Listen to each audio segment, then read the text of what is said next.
In the 1970s, there was Clockwork Orange. Then in the 1980s came Mad Max and The Road Warrior. Now comes a startling new vision that takes you into the apocalypse and beyond. Back to the old drive-in you used to know and love. Only now, when the show is over, there is no way out. Dead End Drive-In. Dead End Drive-In is a film that is way better than it has any right to be. Set in a post-apocalyptic world where gangs of teenagers roam the streets of Australia in souped-up cars scavenging for supplies. Cough, cough, Mad Max. The film centers around our main character, Krabs, who's trapped in a drive-in movie theater after his wheels are stolen during a movie.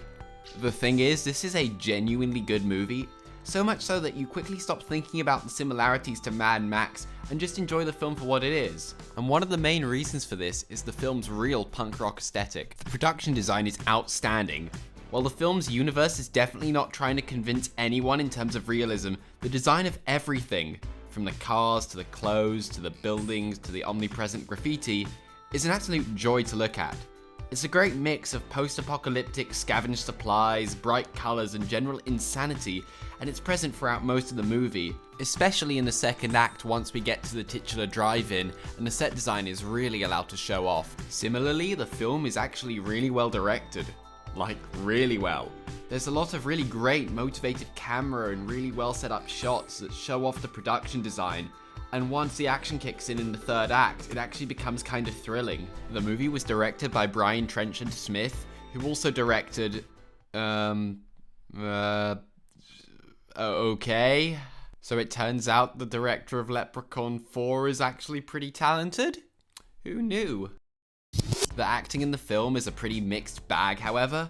The main cast is all pretty acceptable, with the exception of Peter Whitford, whose performance as Thompson, the manager of the drive-in, is actually pretty great, especially in his complete nonchalant attitude to our main characters being trapped there. Also, it's quite funny how we're expected to believe our main character is a teenager when he's clearly being played by someone who's in his...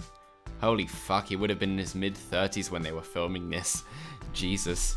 However, I absolutely love the supporting cast.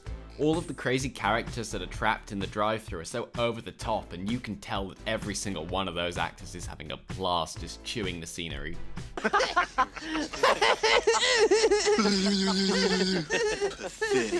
This gets even better in the third act when the script suddenly decides that everyone is actually a Nazi, and the film tries for some kind of social commentary.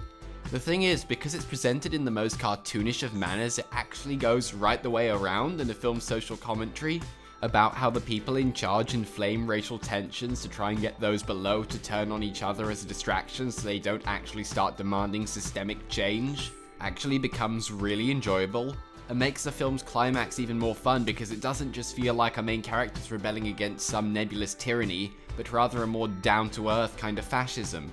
And yes, I did just use the term down-to-earth to describe a film that's essentially a anarcho-punk Mad Max. Finally, the film's synth-pop soundtrack is some cheesy 80s goodness and just adds to the movie's overall insanity. Anyway, if what I've said and the clips that I've been playing from the film look at all interesting to you, then do yourself a favor and go check this movie out. Trust me, you won't be disappointed. Dead End Drive-In.